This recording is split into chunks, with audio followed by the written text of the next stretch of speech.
So my presentation is on Uber, who I consider to be masters of stunt marketing.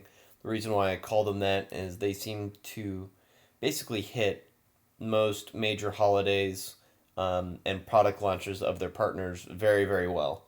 They partner with some people in certain cities and metropolitan areas, and just really, really nail a marketing campaign that drives a lot of social media engagement. So let's go ahead and get started here and talk about the first one. Uh, this was over a year ago. This is the ASPCA and cheeseburger. The people behind Icon has cheeseburger, the old meme. But the idea was that users could request 15 minutes of kitten time through the app. Instead of requesting a car, they request kittens. The Uber drivers would deliver the kittens, and maybe world peace would be solved at the same time. The co-branding here, so on the app itself, you had an actual cat that you could see how close the cats were to you. Kind of genius. The Uber marketing company, or sorry, the Uber marketing team, co-branded tweets, Facebook posts, and blog posts, so that both the ASPCA and Uber was together in any sort of marketing collateral, whether that be a Facebook post or what have you. The social media outreach, I couldn't get any actual figures. I actually know someone that works at Uber. Tried to get some, but I couldn't. I did go through some of the tweets on Twitter, and there were probably anywhere between 10 and 15,000 tweets alone.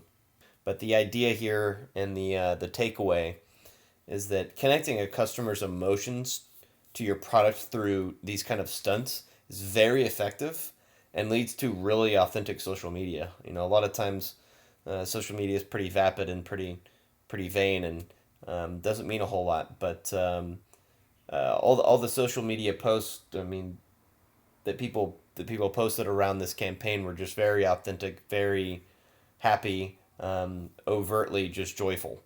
So my kind of question here for everyone else is what emotion could Cellucor use that people can easily connect to? Just think about that. I think that we could probably come up with a few answers right off the top of our head, but just think about it for the future. The next campaign, or the stunt marketing campaign I want to talk about, is the Transformers movie Age of Extinction. This was this summer, and what they did is that users could request to be picked up by Optimus Prime and driven to a movie theater to see an early release of the film. So this is a little bit different. Instead of having something delivered to you, you could still use the application in the same way, but it was obviously Optimus Prime instead of a regular Joe Schmo in a car. Pretty awesome. Again, the co-branding kind of the same. They replaced the cars with icons of a transform and or I'm sorry, an Autobot icon, kind of similar to the last one where they had cats you could request. And again, Uber co-branded tweets, Facebook posts, and blog posts, that kind of thing, so that the movie got equal branding along with Uber through all of Uber's marketing channels. And there were thousands of media posts, literally thousands. Again, I'm not sure if there's a place that you can find stats for these kind of things. Maybe you guys can help me out. But either way, if you wanted to search, you can still search Twitter for hashtag Uber Transformers, and you'll see an unbelievable amount of posts and a lot of social media driven around it.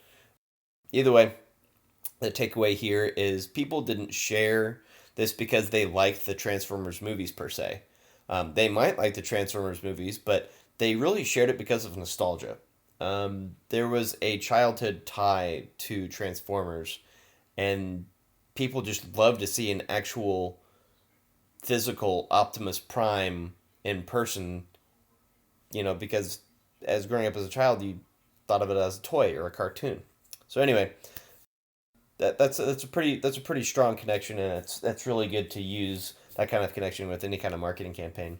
So another question I have is, what kind of childhood connection could Cellucor utilize in maybe one of its marketing campaigns? Just something to think about there. So unlike some of the other or some of the past presentations we've had, I think think we need to take it a little step further and talk about an opportunity that we might have with Uber, or with this kind of marketing trend. So my idea here is Uber plus Cellucor plus gyms, or maybe just Uber plus Cellucor. But users request a C4 on the go. That would be the icon floating around, or maybe it'd be a gym weight or something like that, to take them to the gym. And in the car ride to the gym, they could try a free C4 RTD.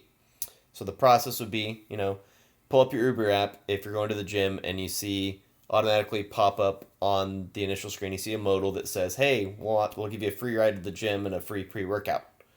The icon is a C4 bottle or generic gym weight icon, between a certain hour of the day. So maybe it's a 2 hour window between 5:30 and 7:30.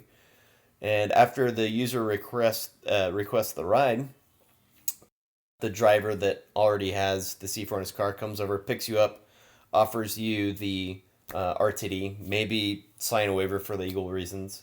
And then on the way to the gym, you already have your pre workout, you got a free ride, and you go to the gym. And the optional step three would be maybe after they're done at the gym, they could request an Uber and have them take them home.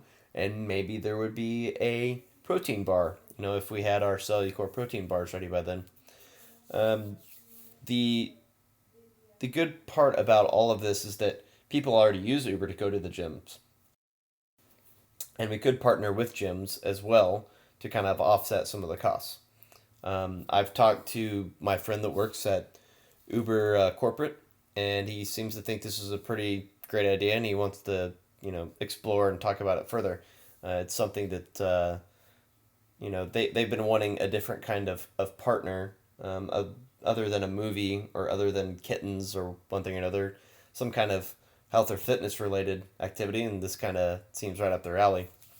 The benefit for us would be that, as he told me, unofficially, he's not actually allowed to tell me on any official capacity exact numbers, but he said on average, any partnership with Uber in one major metropolitan area or metropolis yields on average 20,000 social posts. That's Twitter, Facebook, and Instagram, and always yields some kind of local and usually national news coverage. So, anyhow, just to recap, Uber has done some really awesome stunt marketing campaigns. I think that hitting on nostalgia and an emotional tug is is kind of what they excel at. They're able to do marketing in a way that kind of you want to be a part of because you somehow feel emotionally connected to it. So anyway, that's all I got for you guys. Just let's talk another time about this Uber opportunity. I'll get you guys in touch with the marketing guy that I know, and we'll keep talking.